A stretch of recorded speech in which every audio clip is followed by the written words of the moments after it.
Hi hello నమస్తే welcome to Srinivas me channel.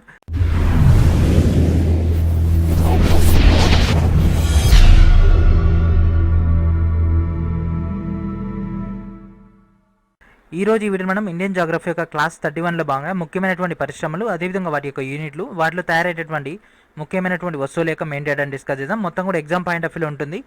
Guarantee ఒక question అనేది ఒక టాపిక్ నుంచి రావడం జరుగుతుంది. ఎందుకంటే రీసెంట్గా ప్రభుత్వాలు తీసుకున్నటువంటి నిర్ణయాలు అనేవి వీటిపైన మేజర్గా ఉండడం జరిగింది. అదేవిధంగా మనకున్నటువంటి 3 అభివృద్ధి సంస్థల్లో నెంబర్ 1 వ్యవసాయం, నెంబర్ 2 పరిశ్రమలు, అదేవిధంగా సేవా రంగంలో తీసుకుంటే సెకండ్ ప్లేస్లో అదేవిధంగా దాదాపుగా 30% ఏరియాని ఆక్రమించింది ఈ యొక్క పరిశ్రమలు. కాబట్టి ఎక్కువ జాబ్స్ని ప్రొవైడ్ చేస్తూ అదేవిధంగా రెవెన్యూని ఎక్కువగా జనరేట్ చేస్తూ ఎకనామిక్ ఓరియంటెడ్లో ఫస్ట్ ప్లేస్లో ఉండేది ఈ యొక్క పరిశ్రమలు. కాబట్టి పరిశ్రమల పాయింట్ ఆఫ్ వ్యూలో ఎక్కువగా డిస్కస్ చేసుకోవాలి. అయితే మనం ఆల్రెడీ ఒక ఇనుముకు కర్మాగారం గురించి డిస్కస్ చేసుకున్నాం కదా. ఈరోజు మనం అల్యూమినియం గురించి డిస్కస్ చేసుకుందాం. అయితే ఈ యొక్క అల్యూమినియం అనేది బాక్సైట్ గనుల నుంచి లభిస్తుంది ఫ్రెండ్స్. ఈ యొక్క బాక్సైట్ని ప్యూరిఫికేషన్ చేస్తే మనకి ఒక అల్యూమినియం అనేది లభిస్తుంది.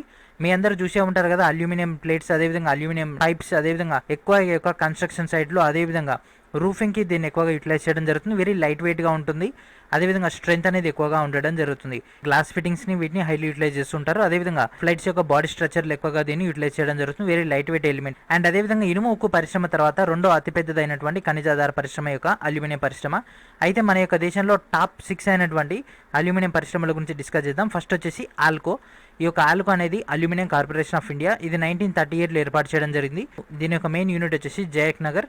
ఇది వెస్ట్ బెంగాల్లో ఉండడం జరిగింది, అసన్పూర్లో. And next Balco. ఆల్కో అయిపోయిన తర్వాత నెక్స్ట్ బాల్కో. ఇది భారత్ అల్యూమినియం కంపెనీ. ఇది కోర్బా, అదేవిధంగా రత్నగిరిలో ఉండడం జరిగింది. రత్నగిరి అంటే తెలిసిందిగా ఫ్రెండ్స్, ముంబై యొక్క ఏరియాలో ఉంటుంది. మహారాష్ట్రలోని ముంబైకి నియర్ బై ఏరియాలో ఉంటుంది. అదేవిధంగా కోర్బా అనేది ఛత్తీస్గఢ్ రాష్ట్రంలో ఉంది. And next Hindalco. So Hindalco అనేది ఇండియన్ అల్యూమినియం కంపెనీ. ఇది కూడా 1938లో ఏర్పాటు చేయడం జరిగింది. మనకి ఇయర్స్ అంత ఇంపార్టెంట్ కాకపోయినప్పటికీ వాటి యొక్క అబ్రివేషన్స్ అడుగుతుంటారు. Hindalco is related to which type of company? Aluminium, iron ore, అదేవిధంగా మనకి ఒక యురేనియమా, ఆ విధంగా మనల్ని క్వశ్చన్స్ అడుగుతుంటారు. ఏఎల్ అంటే అల్యూమినియం, కో అంటే కంపెనీ, ఇండ్ అంటే ఇండియన్. సో దీని యొక్క నేమ్, అదేవిధంగా దీని యొక్క కోడ్ అండ్ దానికి సంబంధించినటువంటి కంపెనీ యొక్క ప్రొఫార్మా యొక్క డేటా అనేది మనకు అక్కడ షార్ట్ కట్లు ఇవ్వడం జరుగుతుంది. అందుకే అన్నిటి కూడా ఆల్కో అని ఉంది కదా, ఆల్కో అన్నట్లయితే అల్యూమినియం కంపెనీ. సో ఇక ఇండాల్కో కనుక తీసుకుంటే 3 యూనిట్లు అయితే ఉండడం జరిగింది. ఒడిశా, కర్ణాటక, కేరళలో. ఒడిశాలో వచ్చేసి హీరాకుడ్లో, బెల్గాం అనేది కర్ణాటకలో, ఆల్వే అనేది కేరళ రాష్ట్రంలో ఉండడం జరిగింది. And next Hindalco. So Hindalco కనుక తీసుకుంటే హిందుస్థాన్ అల్యూమినియం కంపెనీ. ఇది రేనాకుడ్ అనేటటువంటి యూనిట్లో ఉండడం జరిగింది. ఇది ఉత్తరప్రదేశ్లో ఉంది. అండ్ నెక్స్ట్ మాల్కో వచ్చేసి మాల్కో అనేది మద్రాస్ అల్యూమినియం కంపెనీ. ఇది తమిళనాడులోని మెట్టూర్ ప్రాంతంలో ఉండడం జరిగింది. And next NALCO, national aluminium company. ఈ యొక్క కంపెనీ యొక్క మెయిన్ యూనిట్ అనేది దామన్జోడిలో ఉంది, అంటే ఒడిశాలోని కోరాపుట్లో. అదేవిధంగా మొట్టమొదటిసారిగా 1,00,000 టన్నుల కెపాసిటీ సాధించినటువంటి సంస్థ వచ్చేసి బాల్కో, భారత్ అల్యూమినియం కంపెనీ. అదేవిధంగా అతి తక్కువ ఖర్చుతోటి అల్యూమినియాన్ని తయారు చేసేటటువంటి, అంటే ఈ యొక్క బాక్సైట్ని వెలికి తీయడం, బాక్సైట్ నుంచి టన్నుల కొద్ది ఉన్నటువంటి బాక్సైట్ నుంచి మనకు కావాల్సినటువంటి అల్యూమినియాన్ని రెక్టిఫై చేసేసి ప్యూరిఫై చేసేసి మనకు ప్రాపర్ షేప్లోకి తీసుకురావడానికి తక్కువ ఖర్చు అనేది యూటిలైజ్ చేసేది నాల్కో. ఎందుకంటే అడ్వాన్స్డ్ కంపెనీ కాబట్టి నాల్కో అనేది ఇక్కడ ఉండడం జరుగుతుంది.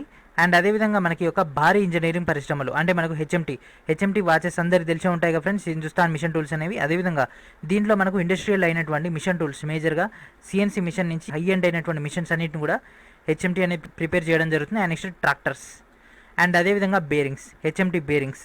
ఇవన్నీ కూడా one of the most famous one ఈ యొక్క హెచ్ఎంటీలో. 1953లో దీన్ని ఏర్పాటు చేయడం జరిగింది. అండ్ అదేవిధంగా ఇది స్విట్జర్లాండ్ కంపెనీ అని దీనికి సపోర్ట్ చేయడం జరిగింది. అండ్ దీని యొక్క మెయిన్ యూనిట్స్ కనుక తీసుకున్నట్లయితే బెంగళూరు, ఫింజూర్ హర్యానా, అదేవిధంగా కాలమేశ్వరి కేరళ, శ్రీనగర్, హైదరాబాద్, అజ్మీర్ ఈ యొక్క ఏరియాలో ఉండడం జరిగింది. అండ్ అదేవిధంగా మన యొక్క తెలంగాణలోని హైదరాబాద్లో అయితే ఉండడం జరిగింది ఫ్రెండ్స్. ఇది ఒకటి మాత్రం ఇంపార్టెంట్. జమ్మూ కాశ్మీర్లోని శ్రీనగర్ అనేది హెచ్ఎంటీ వాచ్లకి, అదేవిధంగా కర్ణాటకలోని బెంగళూరు కూడా హెచ్ఎంటీ వాచ్లకు ఫేమస్. అండ్ హర్యానాలోని పింజోర్ కనుక తీసుకున్నట్లయితే ఇది హెచ్ఎంటీ ట్రాక్టర్స్కి ఫేమస్. ఎందుకంటే యూనిట్స్లో ఏది తయారవుతుంది అనేది కూడా అడిగే అవకాశం ఉంటుంది. కాబట్టి ట్రాక్టర్ అనేది ఎక్కడ తయారవుతుంది, హెచ్ఎంటీ వాచెస్ అనేవి ఎక్కడ తయారవుతుంటాయని అడిగే అవకాశం ఉంటుంది. కాబట్టి మనం డీటెయిల్గా డిస్కస్ చేసుకుంటే ఇంకా బెటర్ మనకి. అండ్ నెక్స్ట్ వచ్చేసి ఈసీఐఎల్. ఎక్కువ పోస్టులు రీసెంట్గా మన యొక్క హైదరాబాద్లో రావడం జరుగుతుంది కదా. ఈసీఐఎల్ అనేది ఈ యొక్క electronics corporation of India limited అనేది హైదరాబాద్లో ఉంది. ఇక్కడ మనకు ఎలక్ట్రానిక్ ఓటింగ్ మిషన్, ఈవీఎంస్, అదేవిధంగా కంప్యూటర్స్, కమ్యూనికేషన్ సిస్టమ్స్, అదేవిధంగా టెలివిజన్స్ అనేవి తయారు చేయడం జరుగుతుంది ఈ యొక్క ఈసీఐఎల్లో. And next computers maintenance corporation limited, CMC. దీని యొక్క మెయిన్ హెడ్ ఆఫీస్ వచ్చేసి న్యూఢిల్లీలో ఉంది. అదేవిధంగా దీని యొక్క బ్రాంచెస్ వచ్చేసి హైదరాబాద్, అదేవిధంగా మెయిన్ సిటీ అయినటువంటి ముంబైలో ఉండడం జరిగింది.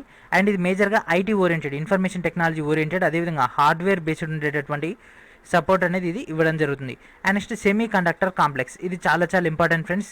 మన యొక్క డిజిటల్ యుగంలో సెమీ కండక్టర్స్ కంప్యూటర్స్దే మొత్తం జనరేషన్ కాబట్టి వీటి యొక్క కాంప్లెక్స్, అదేవిధంగా న్యూక్లియర్ రియాక్టర్ సంబంధించినటువంటి యురేనియం కాంప్లెక్స్ ఎక్కడ ఉంది, వాటన్నిటి యొక్క మెయిన్ క్వశ్చన్స్ అడిగే అవకాశం ఉంటుంది. సో ఇక సెమీ కండక్టర్స్ ప్లాంట్ అనేది మద్రాస్లో ఉంది. ఎలక్ట్రానిక్ వాచెస్ అనేవి ప్రిపేర్ చేయడం జరుగుతుంది. And next Hindustan tele printers limited, Hindustan tele printers limited కనుక తీసుకుంటే ఇది మద్రాసులో ఉంది. టైప్ రైటర్స్, అదేవిధంగా టెలి ప్రింటర్స్ అనేవి ఇక్కడ తయారు చేయడం జరుగుతుంది. అంటే ప్రింటింగ్ అంటే ఏంటిది, మనం ఏదైనా డేటా ఇస్తే దాన్ని ప్రింట్ చేయడం. ఎలక్ట్రానిక్ టైప్ రైటర్లు అంటే మనకు జస్ట్ లైక్ మన యొక్క కీబోర్డు ఆ యొక్క మోడల్ అనమాట. And next Indian telephones industries limited, so telephone manufacturing, అదేవిధంగా క్రాస్ బాస్ లైన్స్, అదేవిధంగా వీటి యొక్క ఎలక్ట్రానిక్ లైన్స్ అనేవి తయారు చేయడం జరుగుతుంది. అండ్ వీటి యొక్క యూనిట్స్ కనుక తీసుకుంటే బెంగళూరు, రాయ్బరేలీ, అదేవిధంగా కేరళలోని పాల్ఘాట్, ఉత్తరప్రదేశ్లో నియాని, శ్రీనగర్, అండ్ అదేవిధంగా మానక్పూర్ ఉత్తరప్రదేశ్లో ఉండడం జరిగింది. సో ఇవన్నీ కూడా మన యొక్క టెలిఫోన్ ఇండస్ట్రీస్ యొక్క main units. And next HCl, Hindustan cables limited, ఇది పశ్చిమ బెంగాల్లో అదేవిధంగా హైదరాబాద్లో ఉండడం జరిగింది. అండ్ నెక్స్ట్ ఎల్ఎన్టీ, ఇది అందరికీ తెలిసిందిగా ఫ్రెండ్స్, లార్సన్ అండ్ టర్బో, one of the most famous అయినటువంటి ఒక ఎల్ఎన్టీ కంపెనీ అనేది. సో మనకి ఎక్కువగా దీంట్లో one of the most famous వచ్చేసి హైడ్రో టర్బైన్స్. అదేవిధంగా మనకు వేరియస్ టైప్స్ అయినటువంటి ఎలక్ట్రానిక్ ఐటమ్స్, అదేవిధంగా మిషనింగ్ ఓరియంటెడ్ ఇంజనీరింగ్ ప్రాజెక్ట్స్ అనేవి చాలా చేయడం జరిగింది. అయితే మనకు మేజర్గా ఈ యొక్క కంపెనీ మెయిన్ ఉద్దేశం ఏంటిది అన్నది మనం డిస్కస్ చేసుకోవాలనుకున్నట్లయితే hydro turbines is the main power of the LNT, ఎందుకంటే దాని యొక్క పేరు రిలేటెడ్, అదేవిధంగా దాని యొక్క మెయిన్ వర్క్ అనేది hydro turbines. And next BEL, Bharat electronics limited, ఇది 1954లో ఏర్పాటు చేయడం జరిగింది. ఇది మేజర్గా డిఫెన్స్ ఓరియంటెడ్గా వర్క్ అవ్వడం జరుగుతుంది. ఇది కమ్యూనికేషన్ ఎక్విప్మెంట్స్, అదేవిధంగా radars, transmitters, gun control equipments prepare చేయడం జరుగుతుంది. ఈ యొక్క బీఈఎల్ అనేది మనకు హైదరాబాద్లో కూడా ఉండడం జరిగింది. బెంగళూరు, పూణే, చెన్నై, అండ్ అదేవిధంగా హర్యానాలోని పంచకుల, మహారాష్ట్రలోని తలుజా అనేటటువంటి ప్రాంతాలు ఇది ఉండడం జరిగింది. One of the most famous యొక్క BEL. And next BDL, so BDL అనేది రక్షణ పరికరాలు తయారు చేస్తూ ఉంటుంది. బీడీఎల్ అనేది ఇది ఎక్కడ ఉందంటే న్యూఢిల్లీలో ఉంది, అదేవిధంగా హైదరాబాద్లో కూడా ఈ యొక్క బీడీఎల్ ఉండడం జరిగింది. బీఈఎల్ వేరు, బీడీఎల్ వేరు ఫ్రెండ్స్, రెండు కూడా డిఫరెన్స్ ఉండడం జరుగుతుంది కాబట్టి కొంచెం క్లారిటీ తెచ్చుకోండి. అండ్ నెక్స్ట్ వచ్చేసి భారత్ హెవీ ఎలక్ట్రికల్ లిమిటెడ్, దీంట్లో మనకు ట్రాన్స్ఫార్మర్స్, అదేవిధంగా విద్యుత్ ఉత్పాదన అంటే డైనమోస్, వాటిని ప్రిపేర్ చేయడం జరుగుతుంది. అండ్ వీటి యొక్క యూనిట్స్ కనుక తీసుకుంటే భోపాల్, తిరుచునాపల్లి, హైదరాబాద్, హరిద్వార్, రాణిపేట్, బెంగళూరు, జగదీష్పూర్లో వీటి యొక్క యూనిట్స్ అనేవి ఉండడం జరిగింది. మన యొక్క హైదరాబాద్లో వన్ ఆఫ్ ద ఫేమస్ అయినటువంటి బిహెచ్ఎల్ ఏరియా కూడా ఉండడం జరిగింది. అండ్ నెక్స్ట్ నౌకలు, సో నౌకలు కనుక తీసుకున్నట్లయితే ఈ విధంగా మన యొక్క Visakha one of the most famous, అదేవిధంగా ప్రైవేట్ రంగంలో దీన్ని ఏర్పాటు చేయడం జరిగింది. తర్వాత దీన్ని జాతికి అంకితం చేయడం జరిగింది. అయితే దీన్ని 1941లోనే దేశంలోనే మొట్టమొదటి అయినటువంటి నౌక నిర్మాణాన్ని ఏర్పాటు చేయడం జరిగింది. అండ్ దీని యొక్క ఫస్ట్ నేమ్ వచ్చేసి సింధియా స్టీమ్ నావిగేషన్. అదేవిధంగా దీనిలో ఏర్పాటు చేసినటువంటి మొదటి నౌక వచ్చేసి జలౌష, దీన్ని నెహ్రూ గారు స్టార్ట్ చేయడం జరిగింది. అండ్ తర్వాత దీన్ని ఎప్పుడు జాతీయం చేయడం జరిగిందంటే దీన్ని ఏర్పాటు చేసిన 11 సంవత్సరాల తర్వాత దీన్ని జాతీయం చేస్తూ హిందుస్థాన్ షిప్ యార్డ్ అనేది దీన్ని పేరు మార్చడం జరిగింది. అదేవిధంగా ఇప్పుడు దీని యొక్క అదర్ రిలేటెడ్ అయినటువంటి కొన్ని షిప్ యార్డ్స్ కానీ అదేవిధంగా వాటి యొక్క డాక్స్ సంబంధించి డిస్కస్ చేసుకుందాం. హిందుస్థాన్ షిప్ యార్డ్ అనేది డిస్కస్ చేసుకుంటే మన యొక్క భారతదేశంలోని మొట్టమొదటిది, అదేవిధంగా అతి పెద్దది ఇది జపాన్ సహకారంతో దీన్ని నిర్మించడం జరిగింది. ఇతర దేశాల యొక్క సహకారం ఎక్కడైతే ఉంటుందో ఆ క్వశ్చన్స్ని ఎక్కువగా ఎగ్జామ్లో అడుగుతుంటారు, ఎందుకంటే రీసెంట్గా చైనా ఇష్యూ జరిగిందిగా ఫ్రెండ్స్. సో చైనా ఎక్కడైతే మనకు సహకరించిందో ఆ యొక్క ప్రాజెక్ట్స్ అన్నింటిని కూడా డిస్మిస్ చేస్తుంది. కాబట్టి ఏదైతే ఆ ఇతర దేశాలతో కంబైన్డ్ అయి ఉన్నటువంటి ప్రాజెక్ట్స్ ఏదైతే ఉంటాయో వాటిపైన ఎక్కువ కాన్సన్ట్రేషన్ చేయాల్సి ఉంటుంది. కొచ్చిన్ షిప్ యార్డ్ అనేది కొచ్చిన్లో ఉంది. అదేవిధంగా గార్డెన్ రిచ్ అనేది important, one of the most famous garden reach అనేది మనకు ఈ యొక్క నౌకల యొక్క మరమ్మతులు చేస్తూ ఉంటారు. సో ఆల్రెడీ రిపేర్ ప్రాసెస్ మొత్తం కూడా అక్కడ జరుగుతుంది. ఇది పశ్చిమ బెంగాల్లో ఉండడం జరిగింది, అంటే కోల్కతా ఏరియాలో. And next Mazagon, so Mazagon అనేది యుద్ధ నౌకల తయారీకి ఈ యొక్క ముంబై ఓడరేవ్ అనేది చాలా ఫేమస్. అదేవిధంగా Goa, so Goa ship yard అనేది పనాజీలో ఉంది, దాని యొక్క మెయిన్ క్యాపిటల్ అనేటువంటి పనాజీలో ఉండడం జరిగింది. అండ్ నెక్స్ట్ రైల్వే, సో ఎవరైతే RRB NTPC group D prepare అవుతుంటారో వాళ్ళకి one of the most important one first వచ్చేసి Tata engineering and locomotive companies. TELCO, so TELCO అనేది జంషెడ్పూర్లో ఉండడం జరిగింది. And next Chittaranjan locomotives, so Chittaranjan locomotive works అనేది మనకు ఎలక్ట్రికల్ ఇంజన్స్ని తయారు చేయడం జరుగుతుంది. And next diesel components, so diesel components అంటే పార్ట్స్, సో డీజిల్ రైలు యొక్క డీజిల్ ఇంజన్ యొక్క పార్ట్స్ అనేది ప్రిపేర్ చేయడం జరుగుతుంది. లైక్ కంప్రెసర్ కానీ వీటిలో ఉండేటటువంటి పిస్టన్స్ కానీ టోటల్ క్రాంక్ షాఫ్ట్ కానీ అదేవిధంగా దాంట్లో ఉన్నటువంటి ఫ్లైవీల్ కానీ టోటల్ పార్ట్స్ అన్ని కూడా పంజాబ్లోని పాటియాలాలో ఇదంతా కూడా ప్రిపేర్ అవ్వడం జరుగుతుంది. And next integral coach factory, so integral coach factory అనేది తమిళనాడులోని పెరంబూర్లో ఉండడం జరిగింది. ఇక్కడ కోచ్లు తయారు చేస్తారు, ఇక్కడ రైల్ కోచెస్ అనేవి. And next wheels and axles. So wheels and axles అంటే వీల్స్ ఉంటాయి కదా ట్రైన్ గిల్లలు, అదేవిధంగా దీని యొక్క main axles, so middle axles, ఈ యొక్క యాక్సిల్స్ అన్ని కూడా ఇక్కడ మనకు తయారు చేయడం జరుగుతుంది. ఇది యలహంక, కర్ణాటకలోని యలహంక, అదేవిధంగా ఒడిశాలోని రూర్కెలా, అండ్ అదేవిధంగా వెస్ట్ బెంగాల్లోని దుర్గాపూర్లో వీటిని తయారు చేయడం జరుగుతుంది. And AC three tier coach factory కనుక తీసుకుంటే పంజాబ్లోని కపుర్తలా.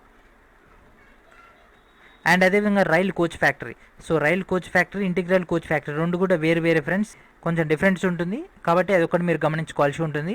సో కోచ్ ఫ్యాక్టరీ కనుక తీసుకుంటే ఈ యొక్క రైల్ కోచ్ ఫ్యాక్టరీ అనేది ఉత్తరప్రదేశ్లోని రాయ్బెరీలో. And next broad gauge, so మనకు గేజెస్ 3 టైప్స్ ఉంటాయి, metre gauge, narrow gauge, broad gauge అని.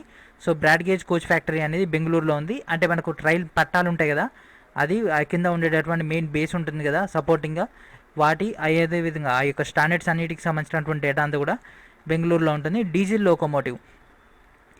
లోకోమోటివ్ కంపెనీ అనేది వారణాసిలో ఉంది. ఇది చాలా ఫేమస్, గిల్లలు తయారు చేసేది మోస్ట్ ఫేమస్. అదేవిధంగా దీంట్లో మనకు చిత్తరంజన్ లోకోమోటివ్ వర్క్స్, ఇది ఇంకా ఫేమస్, ఇది టాప్ 8. అండ్ నెక్స్ట్ విమానాలు, సో ఫ్లైట్స్ కనుక తీసుకొని ఇక్కడతో మనం కంప్లీట్ చేసేద్దాం.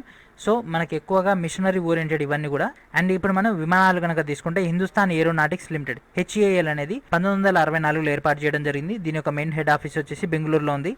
అండ్ ఇది మనకు దాదాపుగా 13 యూనిట్లతో కలిగి ఉన్నటువంటిది. ఇది 6 రాష్ట్రాల్లో ఉంది. మన యొక్క హైదరాబాద్లో కూడా ఇది ఉండడం జరిగింది. హైదరాబాద్, కాన్పూర్, లక్నో, కోరాపుట్, అదేవిధంగా నాసిక్, బెంగళూరులో మెయిన్ యూనిట్స్ అనేవి ఉండడం జరిగింది. ఇక్కడ మనకు ఎక్కువగా మిలిటరీ ఓరియంటెడ్ అయినటువంటి మిషనరీస్ని ఎక్కువగా ఇక్కడ తయారు చేస్తుంటారు.